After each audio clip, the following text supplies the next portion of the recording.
नमस्कार, आप देख रहे हैं एनडीटीवी एक्सप्लेनर तह की बात। मैं हूं सुशील बहुगुणा। गर्मियों के दिनों में या अब तो सर्दियां खत्म होने के साथ ही भारत में जंगलों की आग सुर्खियां बनने लगती है। जंगलों की इस आग यानी दावानल से जान माल का भी काफी नुकसान होता है, लेकिन सर्दियों के मौसम में जंगलों में आग अभी भारत में उतनी आम नहीं हुई है। लेकिन अमेरिका इन दिनों सर्दियों के मौसम में भीषण आग से जूझ रहा है, खासतौर पर अमेरिका का दक्षिणी कैलिफोर्निया इलाका। आग से अमेरिका में मरने वालों की तादाद अभी तक 5 ही रही है, लेकिन हजारों घरों को इस आग ने राख में तब्दील कर दिया है। दुनिया भर में फिल्म इंडस्ट्री के सबसे मशहूर केंद्र कैलिफोर्निया के लॉस एंजलिस को आग ने अपना सबसे बड़ा शिकार बनाया है। वही लॉस एंजलिस जहां हॉलीवुड के सितारे बसते हैं, जहां यूनिवर्सल स्टूडियोज समेत दुनिया के कई नामी गिरामी फिल्म स्टूडियो हैं। इसीलिए लॉस एंजलिस को दुनिया का एंटरटेनमेंट कैपिटल कहा जाता है। यह एंटरटेनमेंट कैपिटल पिछले 2 दिनों से भयानक आग से जूझ रहा है। यहां के 1,30,000 से ज्यादा लोगों को आग की वजह से अपने घर छोड़कर भागना पड़ा है। इनमें हॉलीवुड की कई मशहूर हस्तियां भी शामिल हैं। Paris Hilton, Billy Crystal, Adam Brody, James Woods, Anthony Hopkins, John Goodman, Mandy Moore जैसी हस्तियों के घर जल चुके हैं। स्टीवन स्पीलबर्ग, डायन कीटन और बेन एफ्लेक जैसी हस्तियों को अपने घर छोड़कर भागना पड़ा है। उनके घर आग के बहुत करीब है। दरअसल अमेरिका में जो तूफान पिछले दिनों आया, उसकी हवाएं अमेरिका के पश्चिमी तट के बड़े और सूखे इलाके में जंगल में लगी आग को भड़काती चली गई। हवा में उड़ते अंगारों ने एक के बाद एक हजारों घरों को अपनी चपेट में ले लिया। आग ने 42 वर्ग किलोमीटर इलाके को राख कर दिया है। यह अमेरिका के सैन फ्रांसिस्को शहर के क्षेत्रफल के बराबर है। कैलिफोर्निया के फायर फाइटर लॉस एंजलिस में जंगल से आ रही तेज हवाओं के बीच आग बुझाने की कोशिशों में जुटे हुए हैं। कई अन्य राज्यों से भी दमकल कर्मियों को आग बुझाने के लिए बुलाया गया है। आग लगने की वजह से यहां कई सड़कें बंद हो चुकी हैं। सवा लाख लोग अपने घर छोड़कर चले गए हैं। इन लोगों के सामने रहने खाने की भी बड़ी समस्या खड़ी हो गई है। Los Angeles county fire chief के मुताबिक 1,000 से ज्यादा ढांचों यानी घरों को इस आग से नुकसान पहुंचा है और लॉस एंजलिस में कम से कम 2 लोगों की मौत हुई है। यहां आग मंगलवार की शाम एक पहाड़ी ढलान से शुरू हुई और तेजी से आबादी वाले इलाकों में पहुंच गई। उधर पैसिफिक पैलिसेड्स में पहाड़ी के साथ लगे तटीय इलाके में भी मंगलवार को आग फैल गई। यहां तट पर कई नामी गिरामी हस्तियों के घर हैं। आग लगने के कारण जब सड़कें बंद हुई तो जो जैसे आग से बचकर भाग पाया वो भागा। कई लोगों ने अपने वाहन भी पीछे छोड़ दिए, सामान पीछे छोड़ दिया। लॉस एंजल्स के मेयर के मुताबिक आग बुझाने की कोशिशें जारी हैं और इस बीच आग बुझाने के लिए कई विमानों का भी इस्तेमाल किया जा रहा है। लेकिन पिछले दिनों यानी मंगलवार और बुधवार को इतनी तेज हवा चल रही थी कि कई विमानों को उड़ने में काफ़ी दिक्कत हुई और इस वजह से आग भी बुझाने में काफ़ी देर हुई। We have experienced a tremendous tragedy here in our community. To date, we have over 100,000 people under mandatory evacuation. We've had 5 fatalities, and then we have close to another 100,000 people who have been warned to evacuate because they are in a danger zone. आग से कितने बड़े पैमाने पर नुकसान हुआ है, इसके लिए आग से पहले और बाद की कुछ तस्वीरें आपको दिखाते हैं। पहली तस्वीर लॉस एंजलिस से दक्षिण में प्रशांत महासागर के तट पर पैसिफिक कोस्ट हाईवे की आप देख सकते हैं। पैसिफिक कोस्ट हाईवे और इसके किनारे कई नामी गिरामी हस्तियों के घर हैं। आग से पहले की ये तस्वीर है और समुद्र तट पर बड़ा ही शानदार ये इलाका माना जाता है। लेकिन आग के बाद अगर आप देखेंगे तस्वीर तो पूरी तरह से ये जो घर हैं ये खाक हो चुके हैं। पीछे की पूरी हरियाली खत्म हो गई है। आप देख सकते हैं आग से पहले और बाद की तस्वीरें। ये पैसिफिक कोस्ट हाईवे है। घर लगभग पूरी तरह से जल चुके हैं। मंगलवार को जब आग फैली तो एक के बाद एक इन सभी घरों में हवा के कारण आग फैलती चली गई। सभी घर एक दूसरे से काफ़ी चिपके हुए भी थे, इसलिए आग को फैलने में टाइम नहीं लगा और सभी घर राख हो चुके हैं। और इसके बाद अगर हम दूसरी तस्वीर देखें, और ये तस्वीरें कैलिफोर्निया के अल्टाडेना इलाके में ईटन फायर से पहले और बाद की हैं। यहाँ ईटन इलाके से आग शुरू हुई। ये आप देख सकते हैं तस्वीरें, ये आग से पहले की हैं और अब आप देखेंगे आग से बाद की तस्वीरें। कितना बड़ा रिहायशी इलाका है और पूरा का पूरा आग में जलकर खाक हो चुका है। कोई घर आग से नहीं बचा है। सैकड़ों घर इस तरह से आग में शिकार हुए। इन सब लोगों को यहाँ से भागकर निकलना पड़ा अपना घर छोड़कर। रास्ते आप देख सकते हैं, बीच में भागने की जगह, गाड़ियों को ले जाने की जगह नहीं बची, तो लोग पैदल ही यहाँ से भागे हैं। इससे अंदाज़ा लग रहा है कि कितनी बड़ी आग है ये। जान का भले ही बहुत नुकसान ना हुआ हो, पर अरबों का माली नुकसान हुआ है। समय रहते अधिकतर लोग निकल गए, इसलिए लोग मारे कम गए या घायल कम हुए। कैलिफोर्निया में 1,30,000 लोगों को अपने घर छोड़कर जाना पड़ा है, इससे अंदाज़ा लग रहा है। और अब आपको कुछ और तस्वीरें दिखाते हैं, और वो तस्वीरें ऐसे लग रही हैं जैसे किसी युद्धग्रस्त इलाके से हम गुजर रहे हों, जहां दुश्मन ने हर घर में आग लगा दी हो। ये पैसिफिक पैलिसेड्स का इलाका है, बड़े पैसे वाले लोगों का इलाका, और यहाँ पर कोई मकान ऐसा नहीं बचा जो जला ना हो, और घर में कुछ भी नहीं है ऐसा दीवारों के सिवा। यहाँ कई घर जो है उनमें लकड़ी का काफ़ी इस्तेमाल होता है घर बनाने के लिए। आग में ये सभी घर धू धू कर जलते चले गए, और ये तड़क भड़क भरा शहर है जहाँ हर वक्त रौनक रहती है, वहाँ बिल्कुल मुर्दानगी छाई हुई है। ऐसा लग रहा है जैसे यहाँ बमबारी हुई हो, भीषण आग लगी हो और किसी दुश्मन ने ये सब कर दिया हो। पेड़ भी सारे के सारे आप देख सकते हैं जल चुके हैं, और एक ही दिन में कुछ ही घंटों के अंदर इस तरह की बर्बादी हो गई, जिसके लिए लोगों के पास कोई शब्द भी नहीं है। I was dropping my friends off at the airport yesterday, and I saw the smoke start here and saw it start down in Pasadena, like by Altadena, and it's just an insane scenario right now. Like, I can't believe that this all across LA, like, this is just happening, and it's completely out of control, especially when we have winds like this. और दक्षिणी California में आग कई जगह लगी, एक जगह नहीं, कई घटनाएं एक के बाद एक सामने आई। कैलिफोर्निया प्रशासन के मुताबिक पहली आग लॉस एंजलिस के पड़ोस में पैसिफिक पैलिसेड्स इलाके में मंगलवार की सुबह लगी और फिर फैलती चली गई। आग लगने की वजह का अभी तक पता नहीं चला है, लेकिन इस आग पर काबू पाना काफ़ी मुश्किल है। तेज़ हवाओं के कारण ये फैलती जा रही है। आप देख सकते हैं कि पैलिसेड्स फायर पर अभी तक आग 0% काबू, यानी कि 0% काबू हुआ, यानी कुछ काबू नहीं हो पाया। आग की दूसरी घटना ईटन इलाके में मंगलवार शाम 6 बजे सामने आई। इसे ईटन फायर कहा गया इसी वजह से। तेज़ हवाओं के कारण ये तेज़ी से फैलती गई और इस पर भी अभी तक काबू नहीं पाया जा सका है। मंगलवार को ही लॉस एंजल्स के उत्तर पश्चिम में सैन फर्नांडो वैली के सिलमार इलाके में तीसरी आग लगी। इसे हर्स्ट फायर कहा गया। इस आग पर 10% ही काबू पाया जा सका। बुधवार को कैलिफोर्निया में 5 और जगहों पर आग की घटनाएं हुई। ये कैलिफोर्निया के नक्शे में दक्षिणी कैलिफोर्निया इलाका आप देख रहे हैं। ये सब वो जगह हैं जहां आग काफ़ी ज़्यादा फैली है, आप देख सकते हैं, और काफ़ी बड़े इलाके में है।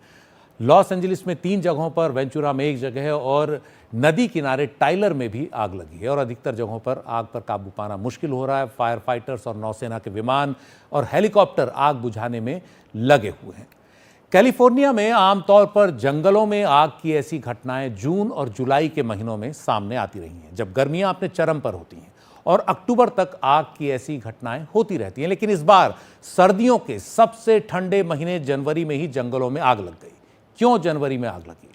दुनिया की कई रिसर्च बता रही हैं कि क्लाइमेट चेंज के कारण साल में फायर वेदर दिन बढ़ रहे हैं, यानी फायर वेदर डेज बढ़ रहे हैं। वो दिन जब हालात आग भड़कने के लिए ज़्यादा माकूल हो सकते हैं। कैलिफोर्निया ऐसा ही एक इलाका है, यहाँ फायर वेदर डेज बढ़ चुके हैं। इस बार गर्मियों का मौसम यहाँ काफ़ी गर्म रहा, और उसके बाद के महीनों में बारिश भी बहुत कम हुई। साल के इन दिनों में कैलिफोर्निया में जो हवाएं चलती हैं उन्हें सेंटा एना विंड्स कहा जाता है।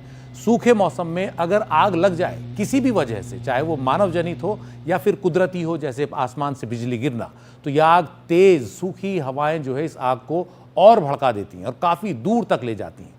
जो चिंगारियां हैं, जो जली हुई पत्तियां हैं, वो दूर तक जाती हैं। और ये हवाएं दक्षिणी कैलिफोर्निया के अंदरूनी इलाकों से तट की ओर चलती हैं, और इस महीने बीते 1 दशक में कैलिफोर्निया में इन हवाओं की रफ्तार सबसे अधिक रही, 150 किलोमीटर प्रति घंटा तक पहुंच गई। ये हवाएं अभी और चलेंगी, इसलिए आग कुछ और दिन खींच सकती है। ये तेज़ हवाएं आग को भड़काती हुई पहाड़ों से नीचे घाटियों की ओर ले आई हैं, जहां काफ़ी लोग रहते हैं, और इसीलिए इन इलाकों में आग से सबसे ज़्यादा नुकसान दिख रहा है। कैलिफोर्निया में करीब 1 दशक तक सूखा रहा। ये ध्यान देने की बात है कि कैलिफोर्निया काफ़ी सूखा इलाका है। पानी का संकट यहाँ बहुत सामने आता है। 2 साल पहले ये सूखा खत्म हुआ। नमी के साथ इन इलाकों में तेज़ी से झाड़ियाँ और पेड़ बड़े हुए, और जब वो सूखे उसके बाद तो आग के लिए सबसे अच्छा ईंधन साबित हुए। इसके बाद पिछली गर्मियाँ काफ़ी ज़्यादा गर्म रहीं जो अभी गुजरी, और उसके बाद बारिश के मौसम में बारिश औसत से बहुत कम हुई, और फिर सर्दियाँ भी सूखी ही रहीं अभी तक। और सेंटा एना हवाएं जो हैं जो चलती हैं वो अंदरूनी इलाकों से उच्च दबाव के कारण वो सूखी हवाओं को तट की ओर लाती हैं, कोस्ट की तरफ लाती हैं और आग को भड़काती हैं किसी भी वजह से अगर कोई आग जंगलों में लग जाए। इन हवाओं से पहाड़ों और घाटियों में पेड़ पौधों में नमी कम हो जाती है, सूखी हवाएं, शुष्क हवाएं होती हैं, वो सूखने लगते हैं और लॉस एंजलिस के ठीक उत्तर पश्चिम की ओर सेंटा मोनिका माउंटेन्स लगे हैं। इन इलाकों में आग भड़कने की संभावना बढ़ जाती है। सेंटा मोनिका और सैन गैब्रियल पहाड़ियों की तीखी ढलानें और घाटियां आग भड़कने की आशंका को और बढ़ा देती हैं। दक्षिणी कैलिफोर्निया में आग से जानमाल का नुकसान बढ़ने की एक और वजह है, वो ये कि ग्रेटर लॉस एंजलिस इलाके में पहाड़ियों के साथ काफ़ी आबादी बढ़ गई है। जैसा भारत में भी हो रहा, इलाका खूबसूरत है, जंगल के करीब है, तो हम घर बनाने लगते हैं और कई बार फिर इस तरह की कुदरती आपदाओं का शिकार बनते हैं या मानव जनित आपदाओं का शिकार बनते हैं। ये जिन इलाके जहाँ पर काफ़ी ज़्यादा आबादी बसी है, अमेरिका में सबसे महंगे इलाके माने जाते हैं। अमेरिका की कई जानी मानी हस्तियाँ, ख़ासतौर पर हॉलीवुड की हस्तियों ने यहाँ अपने घर बनाए हुए हैं। इन इलाकों में बसावट से जंगल की आग और भयानक हो जाती है, आग लगने की आशंकाएं बढ़ जाती हैं। अमेरिका के वन विभाग की एक रिसर्च के मुताबिक वहाँ के जंगलों में आग की 85% वजह मानव जनित है, यानी इंसानी कारणों से आग लगती है। जैसे छुट्टी पर गए, टेंटिंग की और उसके बाद टेंट जब उखाड़ के आप चल दिए तो पीछे कैंप फायर के बाद जो आग है आपने ठीक से बुझाई नहीं और फिर वो हवा के साथ जंगलों में लग गई और जंगलों में आग फैलती चली गई। कूड़ा जलाने से भी, अगर आप उसको ठीक से नहीं बुझाते हैं, वैसे कूड़ा जलाना ठीक बात नहीं। बिजली के उपकरणों के इस्तेमाल से चिंगारी होती है, अर्धजली सिगरेट फेंकने से आग लग जाती है और इसके अलावा कुदरती वजह भी हैं, जैसे बिजली गिर सकती है, इससे भी आग लग सकती है जंगल में। फिर बिजली के तार जंगल से होकर जा रहे हैं, उनमें स्पार्किंग होती है तेज़ हवाओं के कारण और वो भी आग का कारण बनती है अगर तार आपस में टकराते हैं। और ये जो पूरा इलाका है जहाँ आग लगी है, ख़ास तौर पर जो ग्रेटर लॉस एंजलिस है, यहाँ आलीशान घरों में अक्सर ऐसी सामग्री इस्तेमाल होती है जो आसानी से आग का निवाला बन जाती हैं, ईंधन बन जाती हैं, दूसरे घरों तक फैला देती हैं। लकड़ी का काफ़ी ज़्यादा इस्तेमाल यहाँ होता है। We continue to be in red flag conditions, and we expect that to be through Thursday, with variable and high wind speeds. Thankfully, not as strong as what we saw last night. तो California, दक्षिणी California में जो ये आग लगी हुई है अलग अलग जगहों पर, इससे लॉस एंजलिस का कितना बड़ा इलाका अभी तक चपेट में आया है, इसका अंदाज़ा आप इस ग्राफिक से लगा सकते हैं। ये आग अब तक 29,000 एकड़ से ज़्यादा इलाके में फैली है, जो फ्लोरिडा के डिज्नी वर्ल्ड के बराबर है या फिर अमेरिका के मैनहट्टन आइलैंड से 2 गुनी बड़ी है। अमेरिका के लोग इसको ज़्यादा बेहतर समझेंगे कितने बड़े इलाके में लॉस एंजलिस में आग लगी हुई है अगर क्षेत्रफल के हिसाब से देखें। कैलिफोर्निया के जंगलों में आग लगना कोई अनहोनी घटना नहीं है, जैसा हमने पहले बताया। काफ़ी सूखा यहाँ पड़ता है, हमेशा से यहाँ के जंगलों में आग लगती रही है और इससे पहले इससे भी भयानक आग हादसे वहाँ हो चुके हैं। और एक ग्राफिक्स हम आपको दिखाते हैं कि किस तरह पिछले कुछ सालों में आग हादसे वहाँ हुए हैं। 2017-18 2 ग्राफिक्स हैं यहाँ। ऊपर जो जला हुआ इलाका है वो एकड़ में दिखाया है क्षेत्रफल, और नीचे कितना नुकसान हुआ घरों को वो है। 2017-18 में आप देखेंगे जो आग लगी उसने इस बार अब तक की आग से कहीं ज़्यादा बड़े इलाके को अपनी चपेट में लिया था। और नीचे ग्रे रंग से आप जो देख रहे हैं, बहुत ज़्यादा ढांचों को या मकानों को नुकसान हुआ उस आग से, काफ़ी ज़्यादा। 2018 की आग में तो बहुत ज़्यादा नुकसान हुआ। इसका मतलब है कि वो रिहायशी इलाकों के करीब लगी वो आग। 23,000 ढांचे 2018 की आग में बर्बाद हुए। और अगर उसके बाद 2019 देखें तो आग उतनी भयानक नहीं थी, नुकसान भी उतना ज़्यादा नहीं हुआ।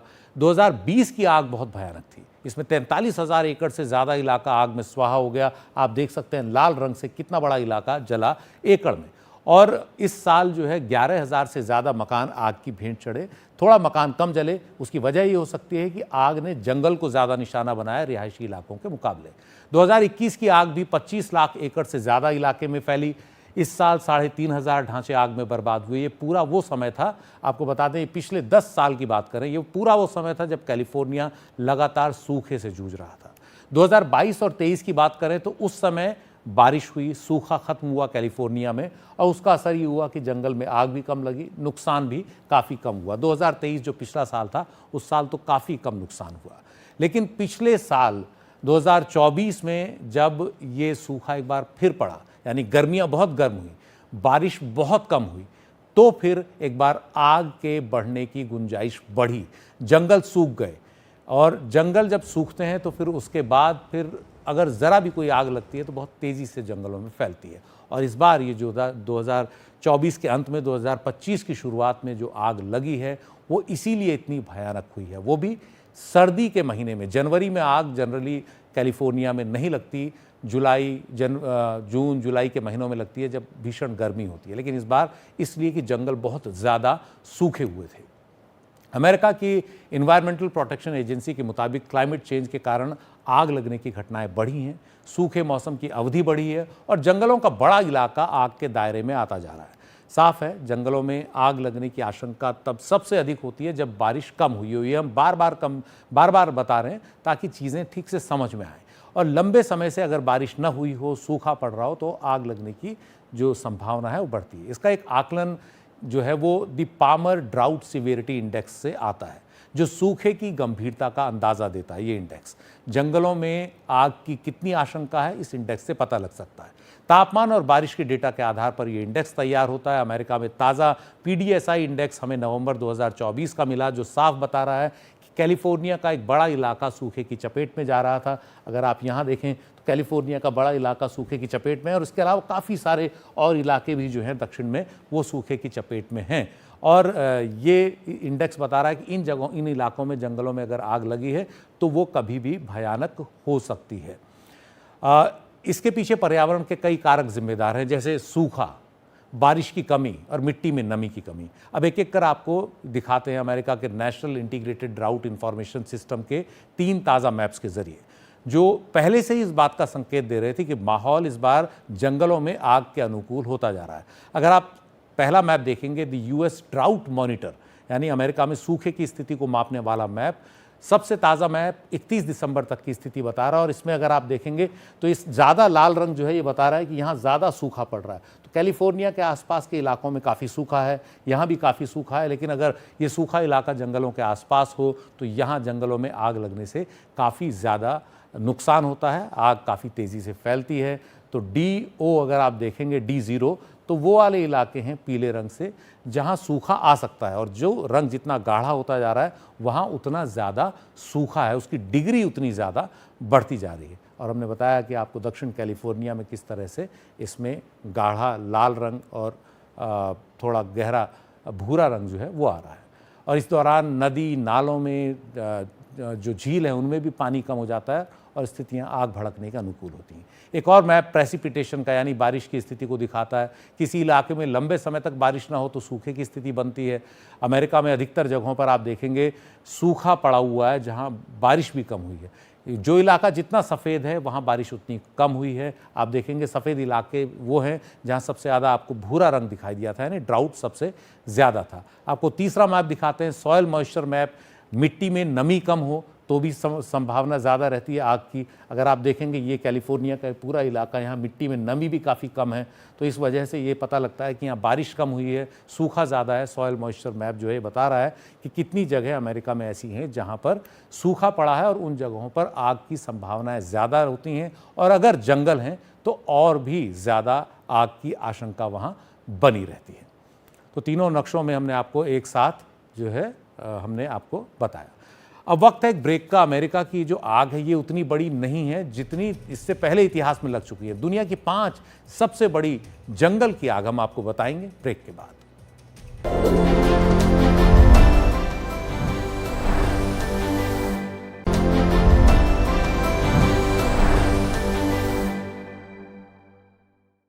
और अब नजर डालते हैं इतिहास की 5 सबसे बड़ी जंगलों की आग पर, जिनके पीछे कुदरती वजह भी हो सकती हैं और मानवीय कारण भी। 2003 में रूस के साइबेरिया में टैगा फायर सबसे बड़ी रही।